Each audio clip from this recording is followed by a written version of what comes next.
شفاف تحقیقات کے ساتھ جوڈیشل کمیشن بنانے کی ضرورت ہے۔ اور تو اور اب میں سمجھتا ہوں کہ اب گلگت بلتستان کے نوجوان یہاں ایک علامتی احتجاج کے طور پر آئے ہیں۔ ہم اگلی دفعہ یہاں سے اوپر وزیر اعلیٰ، چیف سیکرٹری، آئی جی کے دفتر تک جائیں گے، ان کے دفتر کے دروازے پر نعرہ لگائیں گے، ہم ان کے دفتروں کو گھیراؤ کریں گے، تب ہمیں انصاف ملے گا۔ یہ کون سی بات ہے؟ قانون منع کرتا ہے کہ ایک 12 سالہ 10 سالہ بچی کو ایک ٹافی دے کے، ایک لولی پاپ دے کے اس سے بیانات دلوائے، ان کو لے جائے۔ یہ اغوا ہے تو اغوا کے خلاف ہم خاموش نہیں رہیں گے۔ میرے بھائیو، کچھ دوستوں نے کہا یہاں ان فورسز کے بدلے مقامی فورسز کو لگانے کی ضرورت ہے۔ میں تو کہتا ہوں ان تمام فورسز کو دیگر محکموں میں ڈال کر عوام کو اپنی ذمہ داری دینے کی ضرورت ہے۔ کیا فورسز کو بڑھانے کا ہمیں کیا فائدہ؟ یہاں پہ ہمیں انصاف نہیں ملتا ہے، ہماری جانوں کا تحفظ نہیں ہو رہا ہے۔ ایک بچی اغوا ہو گئی ہے، 2 مہینے سے زائد کا عرصہ گزر رہا ہے، اس کا باپ دفتروں میں چکر لگا کر اینٹ کے بلاک کے کوئی ڈیرے پہ یہ کام کرتا تھا، ڈیڈی دار اپنی ڈیڈی سے چلا گیا بچی کے انصاف کے لیے۔ ایک بیٹا چھوٹا معصوم اس کا معذور ہے، تو یہ کیا کرے گا، کیا نہیں کرے گا، کیسے انصاف ملے گا؟ اس لیے ہم ہر مظلوم کے ساتھ کھڑے ہیں۔ یہاں پہ جو ساتھی آئے ہیں شارٹ نوٹس پہ، آپ سب کو سلام ہو۔ کچھ نوجوانوں نے یہاں پروگرام رکھا تھا طلبہ نے، میں آپ کو بھی سلام پیش کرتا ہوں۔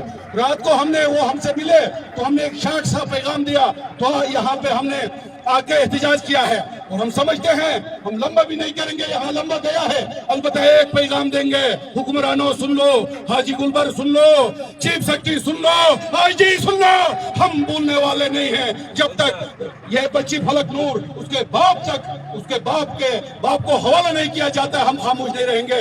ہم دیکھیں گے اگر انصاف ہمارے دوستوں نے تاریخ کی ہے نہیں ملتا ہے تو ہم روزانہ کے بنیاد پہ ہر جگہ میں گلگت بلتستان کے کونے کونے میں چھوٹے چھوٹے احتجاج کی کال دیں گے۔ ابھی تو ہم نے سیریز پہ یاسین میں، اسلام آباد میں، حمزہ میں اور گلگت میں شروع کیا ہے۔ گلگت میں روزانہ کے بنیاد پہ ہوگا۔ اگر یہاں پر معاملات حل نہیں ہوتے ہیں تو پورے گلگت بلتستان سے کمنگ وقتوں میں ہم جس طرح سے ہم نے پہلے دھرنے کا کال دیا تھا اس طرح ہم ایک بہت بڑے دھرنے کا کال دیں گے۔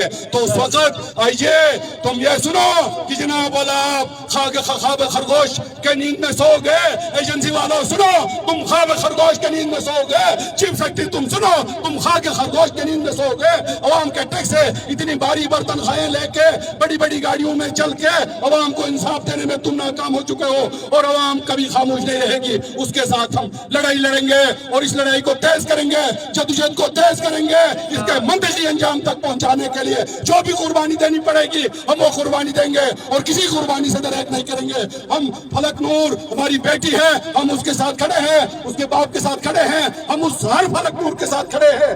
تو یہاں جو پاکستان کے اندر ایک گندا رواج تھا چھوٹے بچوں کو اغوا کرنے کا، وہ رواج گزشتہ چند سالوں سے گلگت بلتستان میں بھی رائج ہوا ہے۔ میں ان دوستوں کو بھی بتاؤں گا جو سوشل میڈیا پہ ان کا کمپین کر رہے ہیں اس فلک نور کی بازیابی کے لیے، اس کو سلام پیش کرتا ہوں۔ باقی میں ان سے بھی پوچھوں گا جو فلک نور کے اغوا کو دلیل کے طور پر لے جاتے ہیں، میں ان سے بھی سوال کروں گا کہ ہمارے گھر پہ یہ آئے گی تو ہمارے اوپر کیا گزرے گی؟ ہمارے پاؤں کے نیچے سے زمین ہلے گا، ہمارے پاؤں کے نیچے سے زمین کڑک ہوگا، آسمان سے بجلیاں گریں گی۔ ہمارا کئی ایک ایسے واقعات ہوئے، ہم نے دیکھا ہے کیا صورتحال ہے۔ وہ تو فلک نور چھوٹی بچی ہے، بالغ عاقل بچی جا کے اپنی پسند سے شادی کرتی ہے، اس وقت جناب والا 2 سال تک ان کے گھر والے باہر نہیں نکل سکتے ہیں۔ صورتحال تو یہ صورتحال بہت خراب ہے جناب۔ یہاں ہم ہر ایک صورتحال کے اوپر، انسانی حقوق کی خلاف ورزیوں کے اوپر، گلگت بلتستان کے لوگوں کے سیوک رائٹس کے اوپر، بنیادی انسانی حقوق کے اوپر لڑائی لڑتے رہیں گے۔ بہت شکریہ۔